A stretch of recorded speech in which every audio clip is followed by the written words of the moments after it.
Hello everyone, and welcome to Stories About the World. Today, we're venturing into some of the coldest places on Earth to answer a fascinating question. How do people build houses in icy regions? It's not just about stacking blocks of ice like you see in cartoons. We're talking about modern engineering marvels that allow communities to thrive in extreme environments like Antarctica, Siberia, and the Arctic Circle.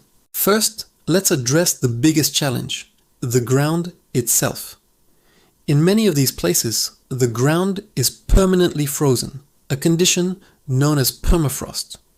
You can't just dig a regular foundation, because the heat from the building would melt the permafrost underneath.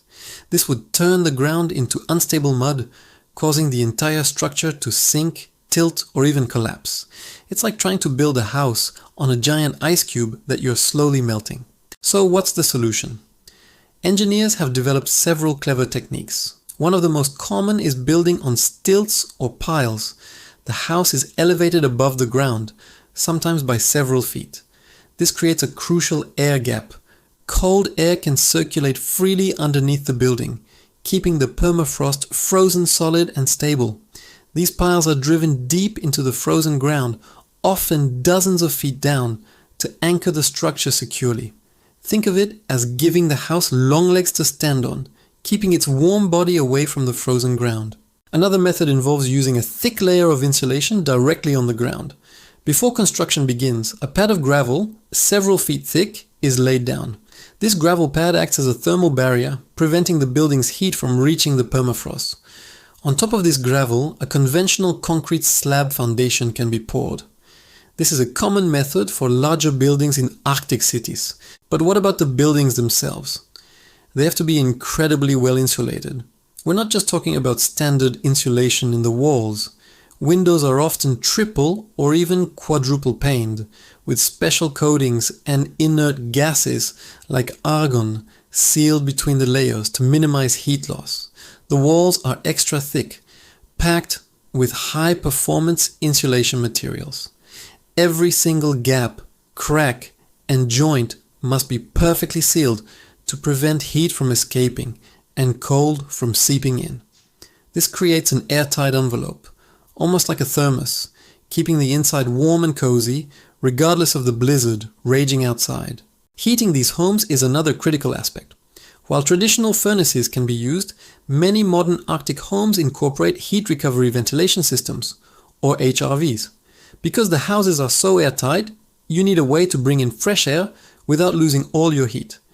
An HRV is a brilliant device that transfers heat from the stale air being vented out to the fresh, cold air coming in. This means you get fresh air without a blast of icy cold, and your heating system doesn't have to work nearly as hard. It's a game changer for energy efficiency. Now let's talk about the unique challenges of building in a place like Antarctica, which is reserved for science. Research stations there are some of the most advanced structures in the world. Take the British Halley Sussex Research Station. It's not just on stilts, it's on giant hydraulic skis. Antarctica's ice sheet is constantly moving and accumulating snow. The station can be raised up on its hydraulic legs to stay above the rising snow level. And if the ice shelf it's on starts to break away, the entire station can be towed by tractors to a safer location. It's a modular, mobile habitat designed for the most extreme environment on the planet. The materials used in these regions also have to be carefully chosen. Metal can become brittle in extreme cold, and plastics can crack. Builders often use prefabricated modules that are constructed in a factory and then shipped to the site. This speeds up construction time, which is crucial when you only have a short summer window to work in. It also ensures higher quality control, as building everything from scratch in freezing temperatures with bulky gloves on is incredibly difficult. Imagine trying to hammer a nail when it's minus 40 degrees. Water and waste management are also huge logistical puzzles. In many remote communities, water is delivered by truck and stored in insulated tanks inside the house. Wastewater is stored in another tank and collected by truck as well. Laying underground pipes is often impossible because of the permafrost and the risk of them freezing and bursting. In more advanced stations, sophisticated water treatment and recycling systems are used to conserve every drop. So from houses on stilts in Siberia to mobile research stations on skis in Antarctica, building in icy regions is a testament to human ingenuity. It's a constant battle against the cold, requiring a deep understanding of physics, engineering, and the environment. It's not just about staying warm, it's about creating sustainable, safe, and comfortable homes in places where nature is at its most extreme. I hope this has given you a new appreciation for the incredible challenges and clever solutions involved in polar construction.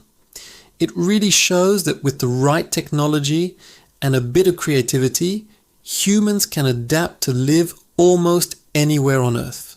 Thanks for watching Stories About the World. If you found this interesting, don't forget to like, subscribe, and hit that notification bell so you don't miss our next adventure. See you next time.